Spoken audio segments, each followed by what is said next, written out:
Welcome to Worldview Matters, discussing controversial issues, discerning current events, defending biblical Christianity. No topic off limits. And now, here's your host, David Fiorazzo. Hey friends, thank you so much for tuning in. Welcome to the podcast. Can't wait to talk to our guest today, another troublemaker for the kingdom of God because he speaks the truth. It is Seth Gruber. The website is sethgruber.com. You're going to want to catch up with him. My goodness, this guy's been busy.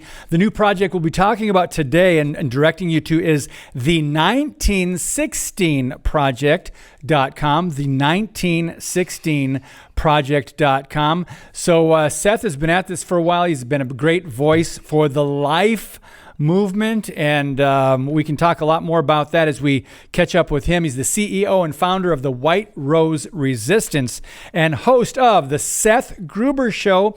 Brother, so good to see you again. Thanks for your time. You too, David. Appreciate your sharp mind and clarion voice in a insane, kooky, perverted, inverted, neo-Malthusian, neo-paganist, revivalist culture that's demonically inspired. And let's wake up the church, bro. Yes, demonically influenced. And we're supposed to be the salt and light. We've talked about this many times in the past. And the church has to get back to that because right now we're looking all around. It's like demons are definitely influencing at least every institution. But there's an interesting quote, by the way. I just got an email within the last couple of days from you, not you personally, but your email that goes out. I love this quote in one of them. It says, "The church's job is not to tell people what they want to hear, but to speak the truth in a world of lies. If we want to see change, we need to speak up." And Seth, my goodness, what would our great-grandparents think if they could see today over $700 million of our tax dollars going to Planned Parenthood, butchering babies in mothers' wombs, and the kids getting surgeries, mutilating themselves, and hospitals going along with it, the government, Hollywood pushing this. It is really demonic. It is insane. But I just open up right now and just overall, before we get to the White Rose Resistance and the 1916. Did I say that right? Yeah. Everyone does that. Everyone does that. 1916. Okay. All right. Go ahead. Go ahead. Roll.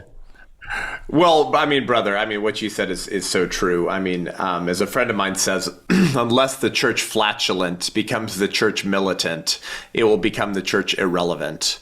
And by militant, I don't mean like pick up arms. I mean militant in your righteousness, militant in your fervor, in your zeal, to be as unapologetic and dogmatic for righteousness in the public square as the other side is for wickedness and evil ideas. And ideas have consequences, brother, and bad ideas have victims. And never has that seemed more true than in America in the last few years. And so I think most moms and dads, grandmas and grandpas, lay Christians in the country right now are asking the question, what the heck happened to America? How did this happen? What happened to my country? And I think especially after 2020, I think a lot of Christians who were kind of in a apathetic reverie, they didn't care too much about what was happening in the broader culture as long as them and their family are okay, realize the consequences of abdicating from being involved in the public square. Teddy Roosevelt once said, "Those who say they have not time to attend to politics are simply saying they are unfit to live in a free community." This is America, okay? This is the land of the free and the home of the brave. It's a constitutional republic. We, the people, the three words that strike the most fear into the heart of the secular globalists at the World Economic Forum and the Democrat Party today. It means you have to steward the republic. You have to be involved if you want to be a bulwark between evil and the next generation to whom you will hand this country and the kind of country that they grow up into. This is big boy stuff. It's time to pull up our pants. But here's the thing, David. The other side has been contending for their ideology, worldview, and religion in the public square for so dang long now, David, while the church has been sitting on the sidelines under the spell of the Johnson Amendment, separation of church and state. I'm just going to tell people Jesus loves them, but not do anything to get involved. And so we've really handed over the country, the laws, the policies, the entire every institution of culturally formative power. And now we're like, how did this happen? What do you mean, how did this happen? We did this, okay? And so it's time to wake up. And so my film and book, The 1916 Project, answers a lot of those questions of how did we get here? What happened to this culture? Because if we want to change the country, we have to change the church. And if we're going to wake up the church, the people of God have to have knowledge, wisdom, and understanding. That's why God says, David, my people are being destroyed for lack of knowledge. We are being destroyed for lack of knowledge today. And if we want to stop that, we have to seek knowledge and understanding. This film will rip your face off. This book will fundamentally change the way you see the culture war, the country, ideologies, worldviews, and the broader culture of death that we're in. Awesome. By the way, friends, the last time we had Seth on, we talked about the White Rose Resistance, and was it Sophie Scholl? Does I get that right? Sophie Scholl that started. Anyway, go to our search at worldviewmatters.tv. We now have a search function. Type in Seth Gruber, and you'll just watch that. We talked about the White Rose Resistance because we're going to talk about the 1916 Project. But Seth, a couple days after Father's Day this year, well, this is just recently, I'm looking at your Facebook page. And you've got a picture of you. Do you still see the posts? Yep. Yeah, I'm yeah. like shadow banned like crazy on Facebook. Me too. Oh, hello. You're preaching to the choir, bro. So you've got a picture of you and your kids at the airport. And you say, my greatest blessing are these three kids. After the long travel weeks, I'm reminded why I do what I do when I come home. I fight for truth, because they will have to live in the world that I leave behind one day, and being their dad is an honor. And Seth, I've often said, if you love your neighbor, Christian friend, you will not just be educated and informed, you will be mobilized, you will be activated, you will do something, you will engage the culture, not just voting, but actually exposing evil. Go ahead and share your thoughts before we jump into the 1916 Project. Well, yeah, it's the family, brother. Every assault on the culture in the last about 100 years, from the kooky, weirdo sexual revolutionaries and architects of the culture of death in the 20th century, were all actually just attacks against the family. The family is the smallest political unit, right? So as goes the father, so goes the family. As goes the family, so goes the culture, right? And so the left has always hated God's view of the family. So did Margaret Sanger, the founder of Planned Parenthood, David, who once said the marriage bed is the most degenerative influence in the social order. Anyone who believes that is a freaking idiot. But let's say evil. Some of these people have been very, very smart, but they've had a very evil agenda. And that agenda is our culture today. It's happened gradually for about 100 years, and now it's happened suddenly, and here it is. And we're blowing off the top of the hidden history of the secular moral revolution and the individuals that brought us to this point today. So the church will understand that this was fundamentally false religion the entire time. Mm-hmm. I'm glad you brought up Margaret Sanger. Thank you. I was going through some of the information that you put out. I like to always point people back about 100 years ago to the Birth Control Review, and you showed a lot of different covers on that. You can comment further on this in detail, but one of my favorites is a woman on her hands and knees chained to a big honking ball, and on that black ball, cast iron ball, it says unwanted babies. Go ahead, Seth. Go ahead. Well, Margaret Sanger was a eugenicist, okay, which is far more sinister than just racism. Eugenicists believe that actually anyone, David, could be opened up to discrimination, because a racist, okay, would discriminate based off of melanin, right, or skin color. A eugenicist, and yes, Christian, if you're listening to this and you're thinking of Hitler, Mao Zedong, Mussolini, Pol Pot, Adolf Hitler, good job. Good job. You passed your history lesson. That's all eugenics. A eugenicist values people or devalues or rates them based off of genes or inherited characteristics. Okay. So eugenicists really hate, the mentally and physically disabled. They really don't like people with a history of alcoholism or criminal behavior. And then if there are poor minority groups that tend to not perform as well, quote unquote, in the broader society and culture as those eugenicists would define it, then they want those people to stop having kids. Or maybe they want to put them into sterilization camps. I'm not just spouting off here, by the way. Like, Sanger actually called for sterilization camps, and like concentration camps for people that she defined as quote unquote unfit. Okay. So eugenics is far more sinister and nasty than just racism. And eugenics always wears a different mask, right? Because the elite or the political elite get to define, like, what's the litmus test? What are the qualities that would make you valuable or not valuable, fit or unfit? And when you read Margaret Sanger's writing, she always uses these phrases: fit and unfit. And so the Birth Control Review, her magazine, which was Planned Parenthood sort of magazine that drove its ideological formation for the first few decades. I have several of those copies from 100 years ago, original copies. They're very difficult to find. I know the one you're referring to. We have a picture of it in our film, The 1916 Project, but it really reveals a lot of her ideology and worldview and how she saw human beings. Okay, yes. She did not believe in the Imago Dei. She did not believe in God. She did not believe that rights come from God, which according to MSNBC recently, I guess makes you a Christian nationalist, whatever the heck that means.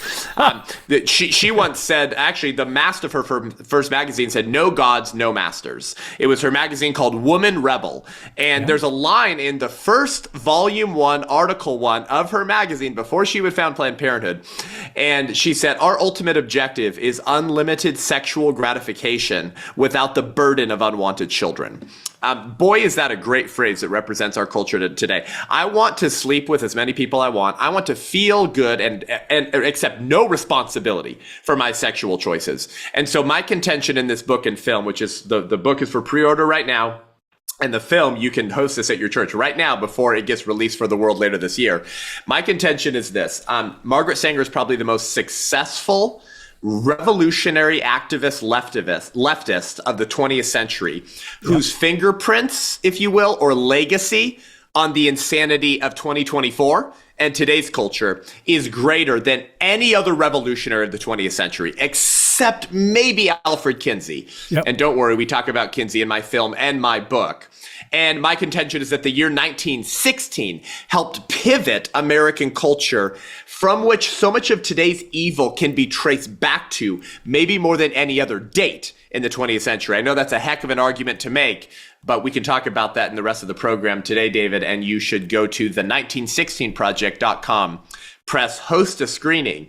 And brother, sister, you can host a screening of this film at your church now. The only way people can watch it until it's released online later this year. It's a 75-minute full-length documentary featuring Eric Metaxas, Bill Federer, Pastor Jack Hibbs, Nancy Piercy, Jana Manchukwu, Bishop Wooden, and Dr. George Grant. Wow. And I've been blessed to have some of them on this podcast. Love Jack Hibbs and Bill Federer. And my goodness, brother, I just love what you're doing. The 1916project.com. Crucial information, and for such a time as this. And the book, did you say when it can be pre-ordered now? Is that right, Seth, over on Amazon? That's right. You can pre-order it right now, but don't give your money to woke, baby-hating, Christian-hating Amazon. Go to the1916project.com, pre-order it from my ministry, and support a pro-life organization instead. Great. Awesome. Good point. So before we get to the money that we're all donating generously, our taxpayers, to Planned Parenthood, I want to quote Allie Beth Stuckey, who was blown away by your project. She says, "When you realize the original thought leaders of every aspect of progressivism, abortion, Marxism, gender and sexuality, etc., were all mentally disturbed, sexually degenerate sociopaths, things really start to make sense." I watched Seth Gruber's documentary last night that maps out the connections between Darwin, the Nazis, Margaret Sanger, Alfred Kinsey, and many others. Absolutely fascinating. Also empowering, as the doc highlighted, opposing legacy of courageous Christians who have always stood against secular depravity. Every single person needs to watch this.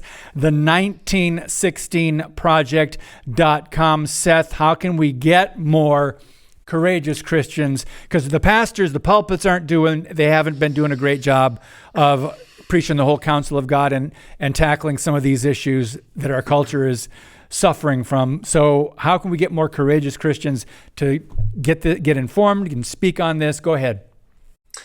Yeah, we had Allie at the kickoff for our church screening tour on June 14th. And I'll be having more special guests at my big screenings this summer. You can see those screening dates if you want to join us at one of them, Christian, at the 1916project.com and press attend a screening if you want to come hang out with us at the bottom of the website there. But what do we do? I mean, why won't the church wake up? Why can't we do something? You know, in First Chronicles, it talks about the sons of Issachar, and it says that that these were men who understood the times they lived in. And so they knew what Israel ought to do. It's a beautiful little tension there. But the flip side of that, David, is that if you don't understand the times you live in, you won't know what the people of God ought to do. The sons of Issachar were labeled as such because they understood the times. And it says they knew what Israel ought to do.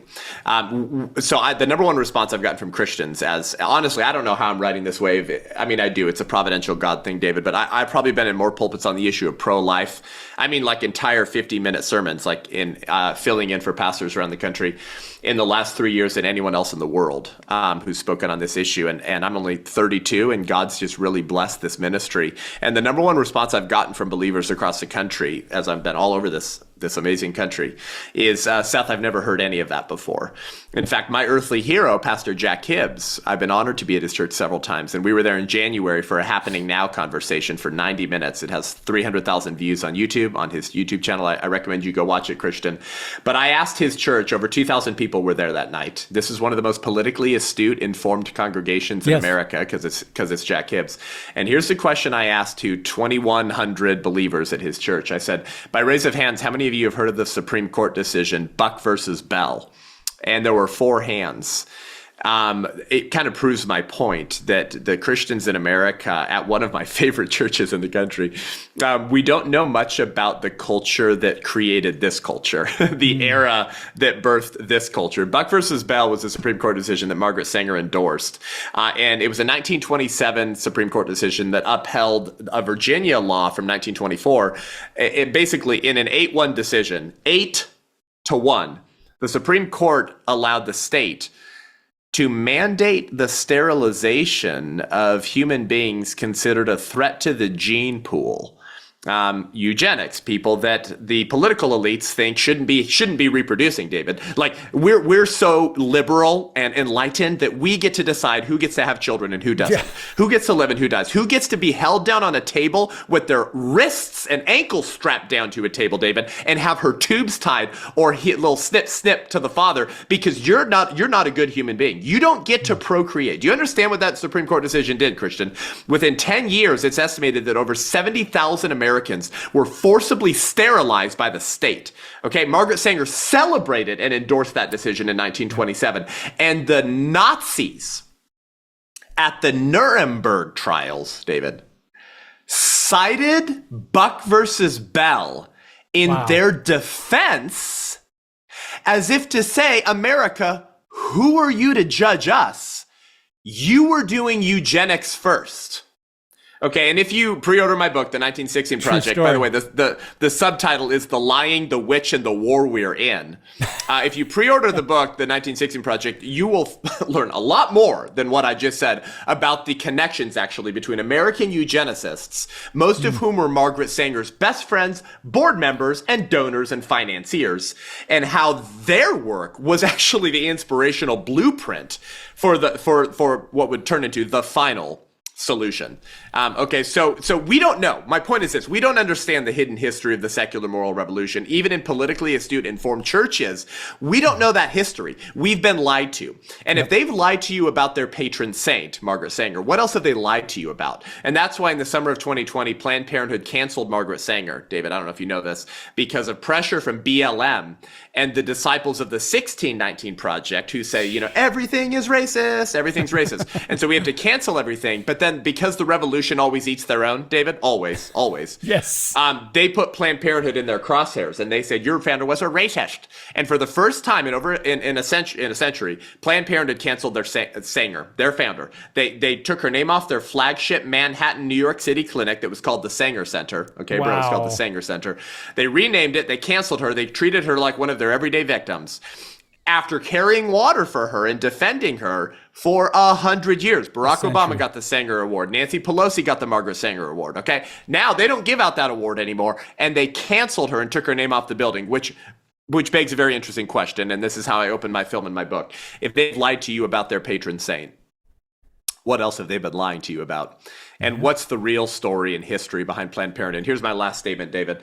Today, Planned Parenthood is not only the largest abortion provider in the world, they're also the largest provider of that pornographic comprehensive sexuality education. Yes. In the public schools, it's bringing those angry moms and dads to school board meetings. Planned Parenthood, largest provider of that education, David. And as of last year, they now announced, ready for this one? Planned Parenthood is now the second largest provider of cross-sex hormones and puberty blockers, chemically castrating transgender drugs for America's gender-confused youth. One organization is all three of those things. How did that happen?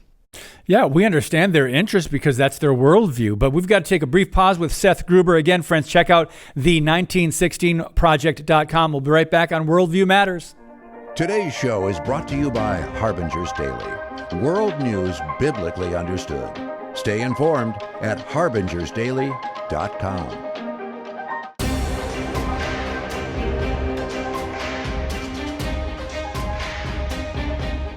So, friends, a lot of people forget about the influence that our country has been dealing with. Karl Marx, Margaret Sanger, John Dewey, Alfred Kinsey, but we're exposing a little bit more of it today because we forget the details. Plus, the public school, the government-run school textbooks have been rewritten and edited, and true history it's hard to find anymore. But Seth Gruber, did Margaret Sanger once require or want to require parents get a certificate or permission in order for them to have children? Is that accurate? Yes, that's right. You're a sharp guy, David. That's why I like coming on your program. Most people aren't even aware of some of Sanger's most indicting and damning quotes. Yeah. But no, that's actually exactly right. And she called for the mandated sterilization of lots of people. She once said, "I would suggest that the U.S. government pay a yearly pension to all paupers, morons, feeble-minded, mentally and morally deficient persons who will submit to sterilization." She said the government could fare better off. The government could far better afford to pension these members of society for doing a constructive thing than to pass them out a dole while they increase their numbers tenfold. She said just horrific things. And yes, one of those was to actually have a permission from the state as to whether you could reproduce or not. Because she was a eugenicist, and she once said, eugenics without birth control seems to us a house built upon the sands. It is at the mercy of the rising streams of the unfit.